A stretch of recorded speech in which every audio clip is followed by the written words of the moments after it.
But not a single That thing tells said, you though. nothing about Jesus. It Okay. tells you a ton about those individuals who twisted and perverted what Christ taught and used it to justify their own evil.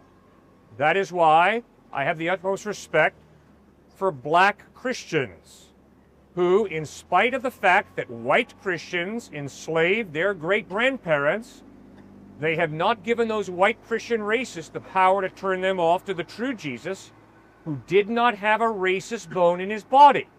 Well, Cliff, how do you know that Jesus didn't support racism? Because in the Gospels, we read how after his first sermon, because he attacked racism in a Jewish synagogue, he was almost thrown to his death. Because in probably his best-known parable, the parable of the Good Samaritan, Jesus makes a direct frontal attack on racism. So we know that all those Christians who were part of the KKK or who enslaved black slaves in the United States were contradicting what Jesus taught. It's that simple. This is not rocket science. The United States used their scientific talent to blow Hiroshima and Nagasaki off the map. And I believe That Jesus does not disagree. mean that science can only be used to perpetrate evil. The most intelligent nation of the world, Nazi Germany, committed some of the most horrible atrocities imaginable. That does not mean we don't study science and technology. Instead, we ask, how am I going to use science and technology?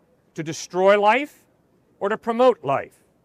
So just because people abuse science tells you nothing about science, it tells you about those individuals. Similarly, just because people use Christ to justify evil tells you nothing about Christ, it tells you a lot about those people.